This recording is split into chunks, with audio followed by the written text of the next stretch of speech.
On behalf of the organizing committee, we warmly welcome you all to the 32nd National Conference of the Indian Association for Social Psychiatry on the theme Social Determinants of Mental Health, organized by the Department of Psychiatry, PGIMER Chandigarh. Now for this particular session, I would like to call upon stage our two chairpersons for the presidential address. I would like to invite Professor U.C. Garg. Professor Garg has been the president of Indian Association for Social Psychiatry in the year 2022 and 24, president of the Indian Association of Biological Psychiatry 2020 and 23, co-chair of the World Psychiatric Association section on preventive psychiatry from 2020 to 2026, and many such accolades.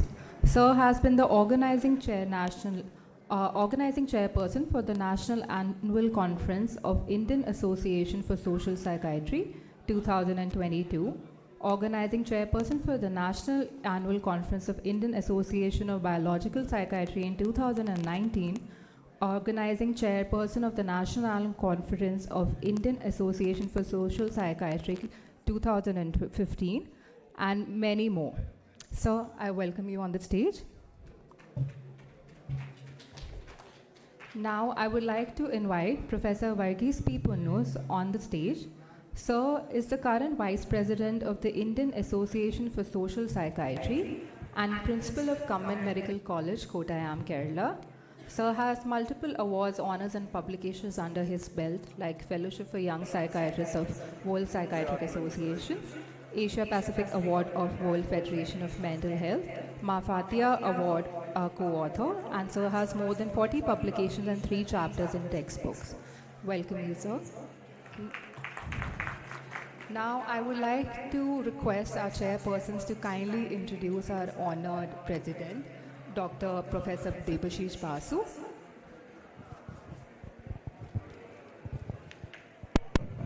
Good morning. It would be a disadvantage from my part if I attempt to introduce Professor DEBASISH BASU to an audience of IASP, and that too specifically in PGI. We know that when he all his qualifications and achievements are well known to you. But personally, I feel that he is a person with a lot of wisdom. Whenever he speaks, he brings in his own, apart from the scientific data, he brings in his personal experiences, his visionary look at the problem, applying his own wisdom that will definitely enlighten the audience. So that is what we are going to hear from Professor Basu. I think he is most likely to focus on a topic which is relevant to the main theme of the conference, social determinants of mental health. When this conference was invited to PGI, we were all looking forward to this very important and perhaps a very beautiful and enlightening session. I invite you cordially, Professor DEBASISH BASU, to come over to the stage and deliver the anxiously awaited presidential address. Over to you, sir. Thank you very much, Dr. Punnus and Dr. Garg. Always a pleasure to have him here. And I think we'll need to have the door closed, please. Okay. So, no, sir, I'm not going to talk about social determinants of mental health because we have a full plenary theme symposium with 4 absolutely brilliant speakers, our teachers, right after this. So I'll talk about something else, which I promise will be not pleasant. Okay, so, yeah, because, okay, and it's called, as you can see, it's called No Other Land for Social Psychiatry. This is based on an editorial to be published in World Social Psychiatry in its forthcoming issue, the special Jubilee issue by myself and my friend Dr. Nathan Gupta. But more importantly, the title, No Other Land, as some of you might know, which are inspiring this particular, the editorial and this talk, have come from a documentary film called No Other Land, directed by 2 Israeli and 2 Palestinian young activists, that won the Best Documentary Film Award Film Awards on 2nd of March 2025, but has not found a single distributor in the entire USA.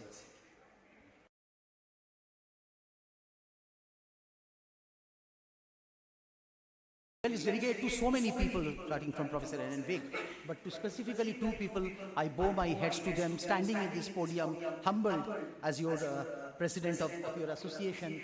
One is, of course, Professor V.K. Verma, Vijay Kumar Verma, who passed just slightly more than a year ago.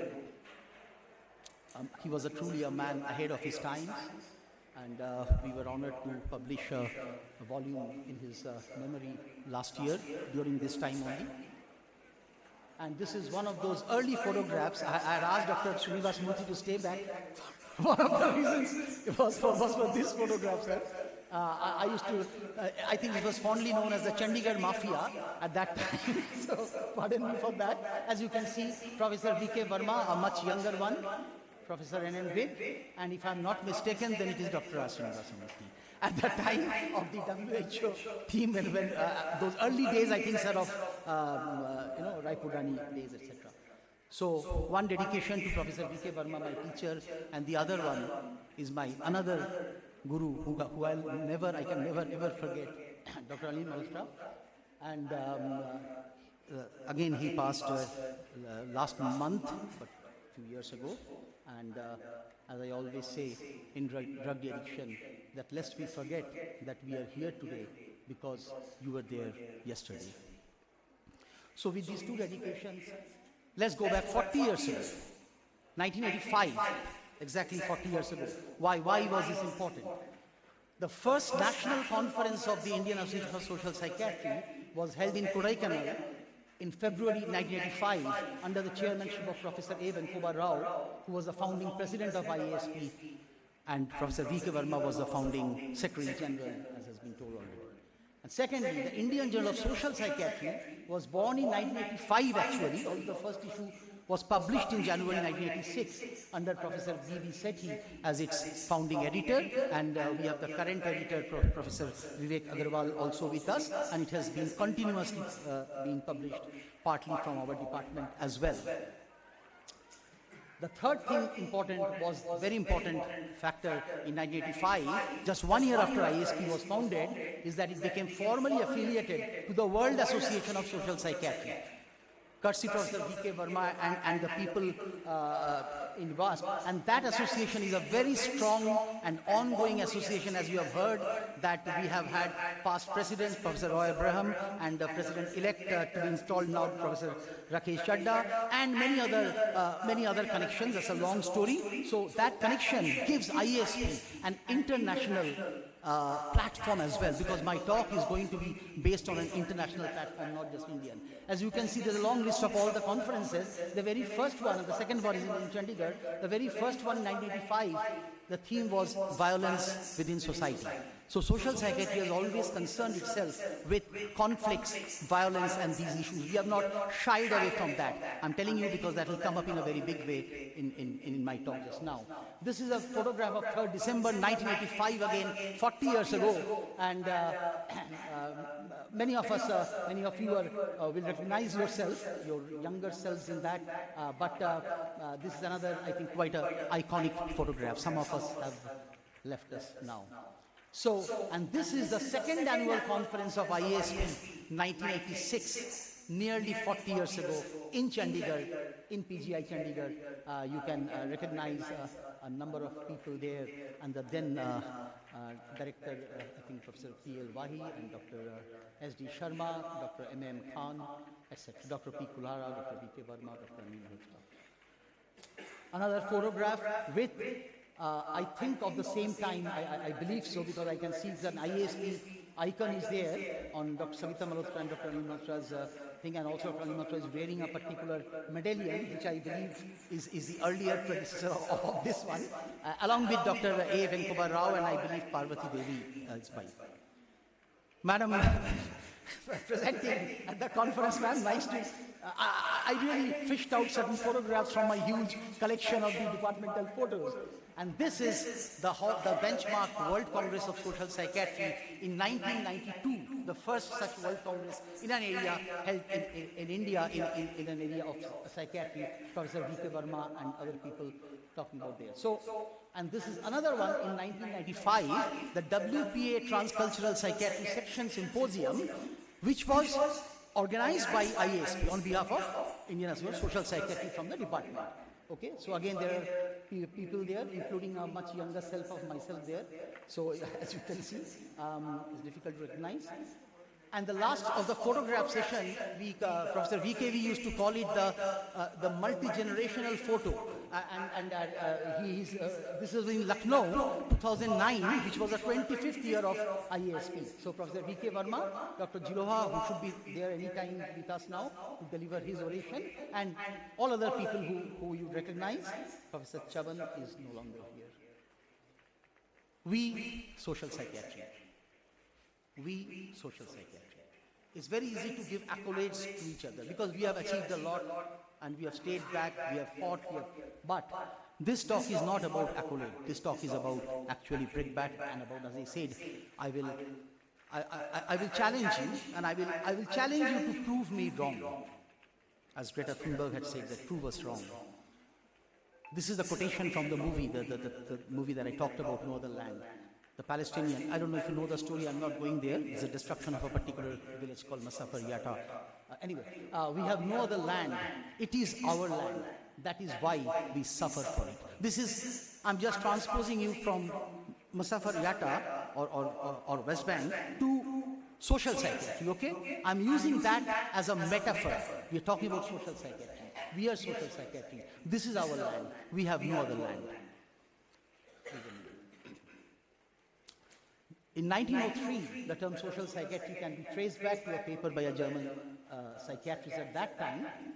But we always know that it has been there always, altogether, that this is the nexus by Harari, and it says that when humans realized that living together and making stories together and forming nexuses was the only way to survive and prosper. So social has been essential, the brief history of information networks, it has been there. However, despite this, there's a clear and persistent trend of decreasing public interest in social psychiatry, acknowledged with concern. This paper published in International Journal of Social Psychiatry a couple of years ago is a very unpleasant paper because it shows that by Google Trend search, you can see there's a consistent and persistent decline in interest in searching with the term social psychiatry worldwide from 2004 to 2021. From 87, there was SVIs in Google Trend terms, search volume indices. 87 in January 2004, ended in around 9 in December 2021 with a generally decreasing trend. And not only that, the only few countries which had good, relatively better search numbers were some German-speaking countries based in Europe, Austria, Germany, Switzerland, maybe Greece. And then there's a severe, you can see the numbers.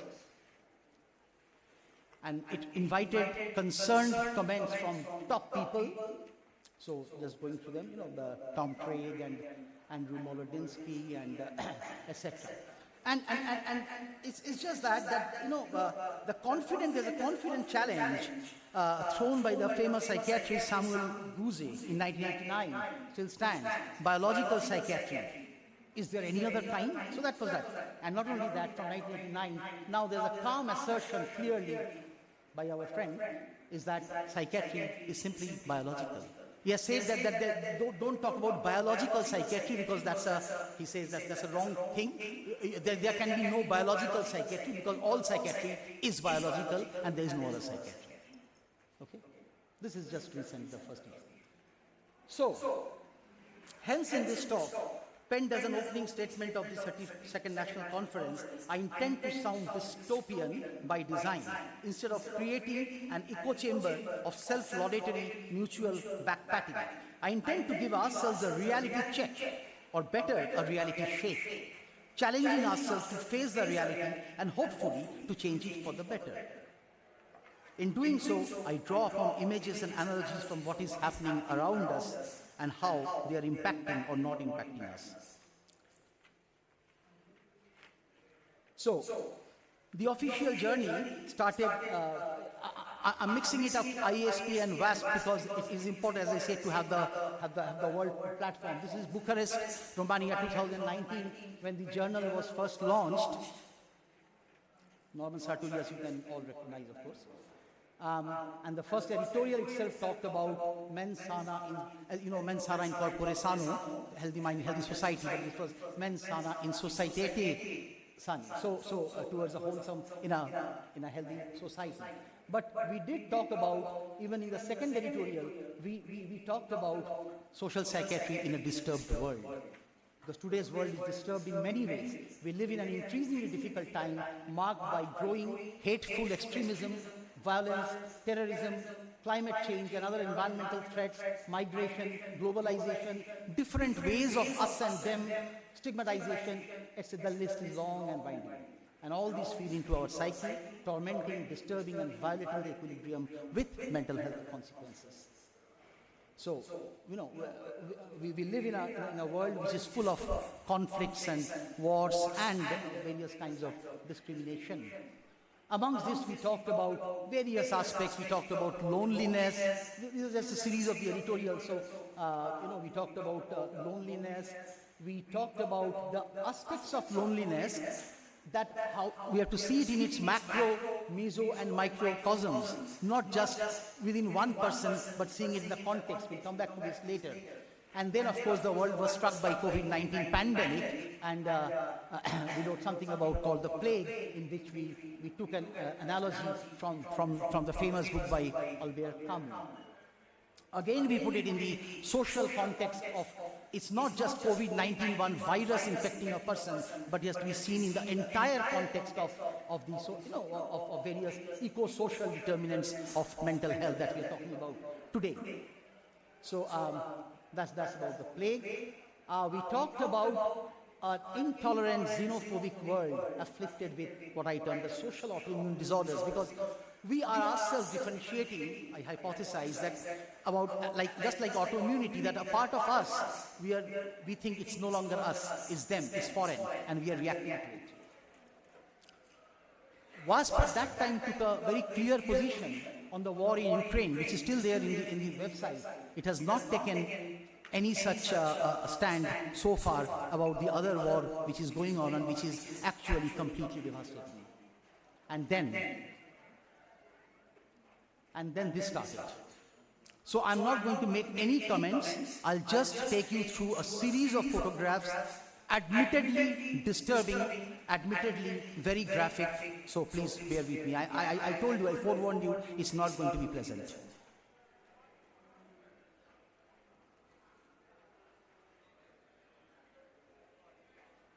This is the Al-Shifa hospital, before and after. And now the same condition has happened to the Nasser hospital. This is the ward. This is an operation going on without anesthetics and under the mobile torchlight, because there was no electricity. On the floor. Ambulance can't come even because many can look at the condition of the ambulance, etc. There are many more. There are thousands and thousands, and these are verified photographs. These are not AI generated as some people claim that they are. These are the recent ones which are happening. And this gentleman, he was the director of this hospital, Abu Safiye. His whole family was killed. He himself was injured. And finally, this is the last photograph available of him. He has been held in a very notorious prison called Zaytaiman. This is the last photograph. You can see that he is walking himself, giving up through the rubble to that thing waiting there, the tank. That's the last photograph. And the famine, now officially declared by IPC and officially known as famine, meeting the criteria of famine. This is a man-made famine, partly like the Bengal famine, which was also man-made, which we now know very well. the Bengal famine, which killed millions of people. To the extent that Professor Nick Maynard of Oxford University Hospital, a surgeon, he wrote in the Guardian recently, "I'm witnessing the deliberate starvation of Gaza's children. Why is the world letting it happen?" And this is the last sentence of the Guardian article, which is absolutely, you can't say, this is the last sentence. History will judge not just those who committed these crimes, because he saw them, he was operating there, right? So he saw it firsthand. But those who stood by and watched. From inside Nasser Hospital, we are telling you, this is deliberate, this is preventable, and this must stop now. We are...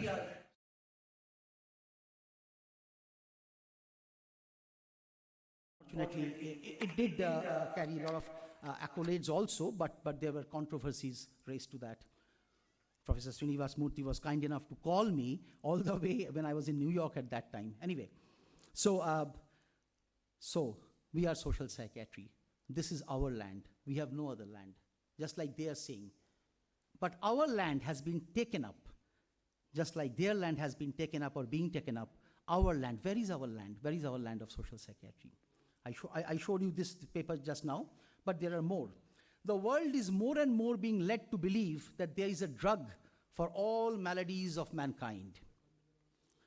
From addiction to alienation, from insomnia to injustice, from paranoia to poverty, from depression to discrimination, from late onset psychosis to loneliness, and from gender dysphoria to genocide.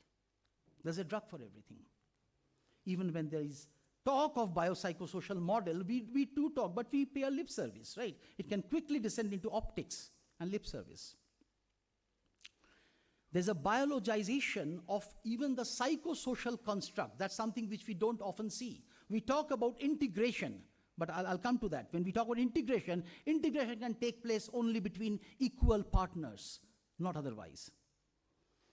This is, I've given two examples. One is about resilience, which is categorically a psychosocial construct, right?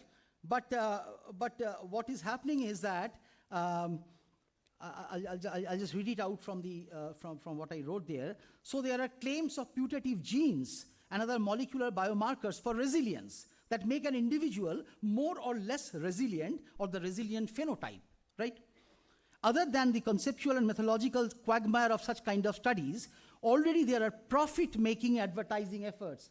These are profit-making advertising efforts to define a profile of your genetic capacity for resilience, identifying the gene variants, areas of strength, and the gene variants for that, etc. Okay? So similarly, we talk about loneliness.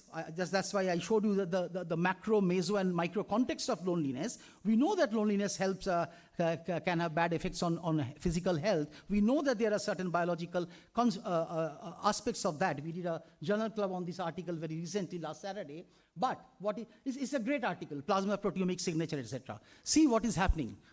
What happened is that in neurology today, this is the heading which has come up. Investigators identify the loneliness protein. So we have a protein for loneliness. And tomorrow we'll have a drug for loneliness also, you know. So this can be hailed as biopsychosocial integration or partnership, but please remember that without an equal partnership and with an implicit biomedical hegemony, like, you know, the narrative there is that, okay, all psychosocial phenomena are eventually explicable by biological mechanisms only. It becomes biomedical reductionism. More than that, it's an example of biomedical colonialism and annexationism, just like it's happening elsewhere. And this is happening with the active support of the big pharma and other vested interests, the genetic profiling people, the biomarker people, the other, and who are providing the arms and ammunition to carry out the colonial annexationist agenda as is working as well. And there are four processes happening: brutalization, as you have seen, weaponization. I'm just going through fast because they're long, one can talk volumes on these. Weaponization, weaponizing a non-weapon material like food. Food is being used as a weapon. hunger. Cold is being used as a weapon, etc. And now aid is being used as a weapon. This is what, for aid, people have to go, you have to line up, and they're getting killed. They're getting killed. Okay, there are huge, long, first-hand stories about this. So, weaponization. The two even more heart-wrenching aspects is, one is normalization, and the final is invisibilization. One is normalization. This is happening, but they have become normalized now. We watch them on TV. We watch them on Vion while having our doing the snacking. And the last but not the least is invisibilization. That's the ultimate end, which is happening to social psychiatry, because we are becoming invisibilized. We are being made invisible, not just normalized. This is the famous all-time classic, The Metamorphosis by Kafka, where you had this, the person suddenly became, metamorphosed into a huge, ugly, monstrous insect, and hence eventually, after a lot of reaction and action, is eventually shut up in a room and was shut up from the rest of the world. So he was made invisible. So that nobody talks about it other than these few people sitting in this room, in this hall. And after this, we'll again forget. This is what late Professor B.S. Chavan had written in a very nice perspective in Indian Journal of Social Psychiatry. And there, he was not afraid. Dr. Chavan was a man who was not scared. He talked about challenges and crises faced by Indian Association for Social Psychiatry, and how he talked about that. In the past 34 years, although IASP has progressed tremendously, it was not all hunky-dory. For instance, though it was envisioned that there will be a national conference every year, there were many years in which there were gaps. That's why it's a 32nd national conference. It should have been the 41st national conference, going by 1994, etc. Okay? So, another shortage of fund. Because of the pharmaceutical industry, it's largely they give the funding to biological psychiatry. This has also affected undergraduate and postgraduate psychiatric training. How much of training are we doing for hardcore social psychiatry? Very little compared to biological psychiatry. Dr. Chavan had written 2009, long time ago, etc. Okay? Focus of research, again, largely industry-driven, has been on biological psychiatry more. Academic events organized by IPS, madam is sitting here, but no hard feelings, ma'am. And Biological Psychiatry Association are heavily funded by industry and thus look very attractive. On the other hand, IASP scientific events are very simple, or focusing on social issues, etc., etc. Further, and the last very, very hard-hitting comment. I salute Dr. Chavan for writing this. Barring a few, IASP has not been able to attract senior and committed mental health practitioners to take its objective forward. Many psychiatrists have joined IASP for a shorter period for personal growth, and they did not continue that support beyond a certain period. So, I finish by saying that again, we have to keep on saying that there is no other land for us. So far, this address, if it has made you feel awkward, unpleasant, uncomfortable, provoked, angry, and even maybe agitated, then it has achieved at least the initial goal. But you have normalized it, you have invisibilized it, that's what's happening to us anyway. On this occasion of the 60th anniversary of WASP and the 40th anniversary of IASP and all its achievements, let us come out of the denial. Let us come out of complacency. That is the appeal of this dystopian talk. I'll finish off with an editorial which I wrote more than 10 years ago in 2014 in the Indian Journal, that why we still need to hold on to it. Because there will be one day, there's a distant dream of one psychiatry. A day may indeed come when psychiatry will cease to need its social advocate. People say, why talk of social psychiatry? There's only one psychiatry. It's true. And will become only one psychiatry, which will be sans boundaries of biological, social, pharmacological, clinical. There will be no need for this versus biological polarity, etc. Till that time, however, we still need to hold on to social psychiatry, lest it be deprived of its due. We need to be passionate about it, modifying the famous Chris de Burgh song, we need to carry social psychiatry like a fire in our hearts. Only free. Thank you.